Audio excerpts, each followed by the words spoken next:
Salute, traveler. Welcome back to the Charter Space Coffee Shop. This is the 9th part of my Netcast video series for character creation and Traveler 2nd Edition by Mongoose Publishing. In this part, we'll be taking a look inside the Traveler Companion book. So, let's get to it. The Traveler Companion is an excellent resource for players and referees who are looking for a bit more variety beyond and in addition to the rules presented in the core rulebook. Most importantly for this series, the Companion contains many additional and alternate methods for character creation. I'll mostly be referencing the 2024 updated version, but you can find this information in the 2019 book as well. There are several alternate ways to roll up your characteristic scores that may be more appealing for your group, especially for one-shot adventures. Here are just a few. Boon Dice Method. This is my preferred method for character creation. Roll 2d 4 times and 2d with Boon 2 times. Boon is when you get to roll one extra die and take the lowest number out, adding the two highest numbers together. This will give the travelers a better chance of getting at least 2 high scores to be a bit more heroic. For even more heroic travelers, the referee can allow the players to roll 4 or even all 6 of their characteristics with Boon. Assignment Method. Roll 12d all at once and assign each number to each characteristic as desired. As long as each characteristic is assigned one of the dice, the remaining 6 can be added in any other combination. Spread them out or pour all 6 into one score for a highly specialized traveler. Referees may want to reinforce the 15 score maximum with this one though. For more heroic travelers with this method, the referee can have the players change their 2 lowest numbers rolled into 5s. Sequential Method. Not listed in the companion, but a classic method that should be mentioned. Roll each stat as normal and assign them in the order rolled from top to bottom on the character sheet. Your first roll is for strength, your second is for dexterity, and so on. Probably not the best method for new players, but it may be fun for more experienced players who want to break out of making the same type of character over and over. The Traveler Companion has some alternate career generation options as well. Skill Selection.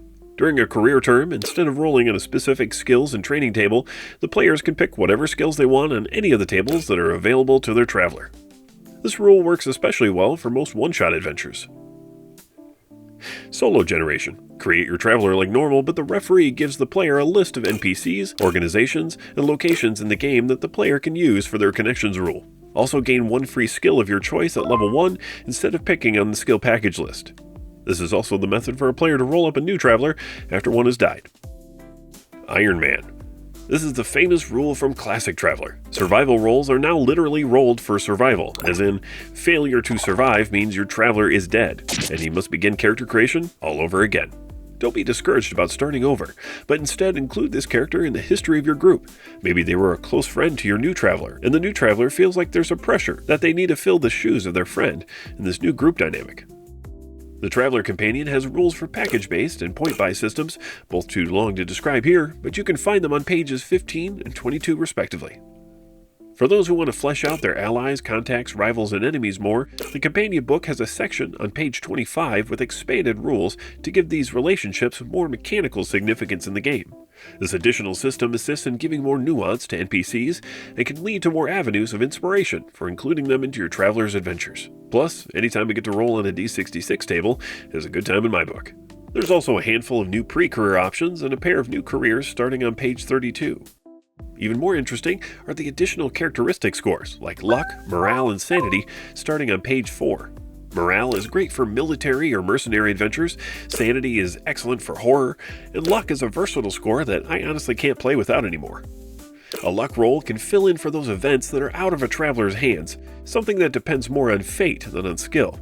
Players can use luck like a currency as well, giving themselves a DM +1 when they spend a luck point on a roll. Lucky. But be careful, as your luck score does not replenish until after an adventure ends. If spent too liberally, you may be finding yourself in a situation rolling unlucky with a negative DM. That is, if your traveler isn't already an unlucky soul. This is just a sampling of the material for character creation, but there's plenty more in the Traveler Companion to check out.